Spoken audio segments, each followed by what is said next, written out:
আজকে আমরা খেলাম কেশরিয়া জাংশনে, অ্যাক্সিস মলের সামনে। তো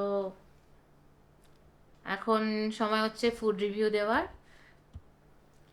আমরা প্রথমে স্টার্টারে নিলাম হচ্ছে মাটনের একটা কাবাব, তার সাথে নিলাম হচ্ছে ভেটকি ফিশ ফ্রাই আর চিংড়ির একটা কাবাব। প্রথমে আসি মাটনের কাবাবের কথায়। আহ, এটা সত্যি কথা বলতে গালোটি কাবাবের ধারে কাছে নয় স্বাদে। জাস্ট এটাকে কাবাব তো বলবো না, এটাকে টিকিয়া টাইপ বলবো। জাস্ট তাওয়ায় ফ্রাই করে দিয়ে দিয়েছে। মাটন যেহেতু, স্বাদ ভালো মোটামুটি।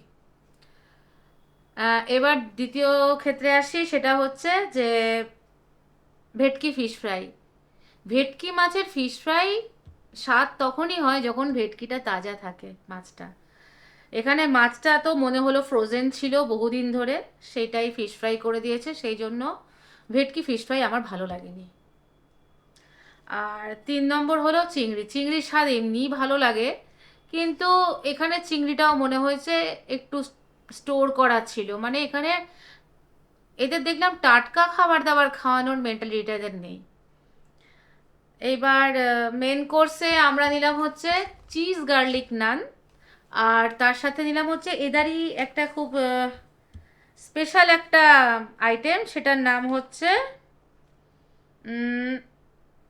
কোথায় গেল, পাটিয়ালা মুর্গ বোনলেস। তো পাটিয়ালা মুর্গ কিছুই না, নামটা একটা বড় চড়ো করে দিয়েছে। খেতে ভালো। খেতে আমি ওর স্বাদ হিসেবে আমি এই 10-এর মধ্যে 8 দিতেই পারি। কিন্তু ব্যাপার হচ্ছে কি, এটার দাম রয়েছে 433 টাকা। 433 তো ছেড়ে দিন, এটাকে আমি 133 টাকা দিয়ে এই জিনিস বিক্রি করব না। তার কারণ হচ্ছে এটা কিছুই না, এটা হচ্ছে নর্মাল গ্রেভির মধ্যে ডিমের অমলেটের মধ্যে মাংসর কুচি পুড়ে দিয়ে জাস্ট ওটাকে মানে ওইভাবে তৈরি করা, একটু ক্রিম ফ্রিম দিয়ে আর কি। তো ক্রিম টিম কাজু টাজু বাটা ফাটা এমনি সব দেওয়া ছিল বলে স্বাদ যথেষ্ট ভালো হয়েছে, কিন্তু ব্যাপারটা হচ্ছে যে আমি এত 433 টাকা খরচা করে যখন খাবো, সেখানে আমি এক্সপেক্ট করতেই পারি মাংসের পিসটা একটু ভালো থাকবে, বড় থাকবে, বা অন্তত 4 থেকে 6 পিস মাংস থাকবে, মোটামুটি স্ট্যান্ডার্ড বড় পিসের। সেইরকম তো কিছুই না। কিছু না, ডাবল ডিমের অমলেটের মধ্যে জাস্ট কয়েকটা মাংসের কুচি নিয়ে ওই একটা জিনিস তৈরি করেছে।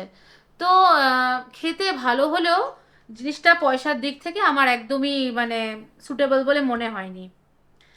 আর তারপরে আমরা নিলাম হচ্ছে, আমরা আবার নান নিলাম, যে ওই সেম চিজ গার্লিক নানই নিলাম, কারণ আমাদের মনে হয়েছিল যে খিদেটা আমাদের পুরোপুরি মেটেনি। তার সাথে নিলাম হচ্ছে চিকেন কষা। চিকেন কষা মোটামুটি ওকে, ওটাকে আউট অফ 10 7 দেওয়াই যায়। আর চিজ গার্লিক নানটা যেরকম ছিল মানে সেরকমই খেলাম আর কি। এবার একটা মোক্ষম একটা কথা আমি বলতে চলেছি, সেটা হচ্ছে খাবার খাবার লাঞ্চ ভরপেট, মানে 3 জনে আমরা 3টে করে নান খেয়েছি। ভরপেট খাওয়ার পরেও যখন আমরা বাড়িতে ফিরছি তার আধ ঘন্টার মধ্যে আমাদের পেট সবার মানে বেমালুম ফাঁকা। এটা কি করে হয়? ভরপেট লাঞ্চ করার পর পেট কি করে পুরোপুরি ফাঁকা হতে পারে?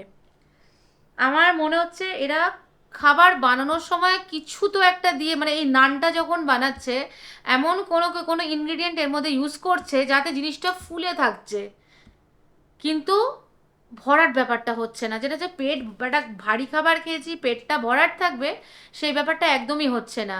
পেট এখন রীতিমতো, মানে আমরা বাড়িতে ঢুকেছি 10 মিনিটও হয়নি, কিন্তু আমাদের 3 জনেরই প্রচণ্ড খিদে পেয়ে গেছে, আবার প্রচণ্ড খিদে পেয়ে গেছে।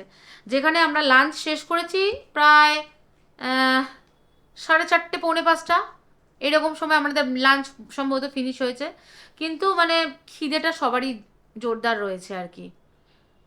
বরঞ্চ ভাল লাগলো ওই কেশরিয়া জংশন থেকে বেরিয়ে আমরা বাঞ্ছারাম থেকে কিছু ভালো মিষ্টি খেলাম, শক্তিগড়ে ল্যাংচা খেয়েছি, তারপর মাটির ভাঁড়ের চা খেয়েছি। আকাশে বেশ বৃষ্টি বাদলা একটা ব্যাপার স্যাপার ছিল, তো তার জন্য মানে এই ডালের বড়া পাওয়া যায়, আমার খুব প্রিয় ডালের বড়া খেয়েছি। এই জিনিসগুলো বরঞ্চ একটু বেশি ভালো এনজয় করলাম। মানে এই লাঞ্চ ব্যাপারটা মন ভরায়নি।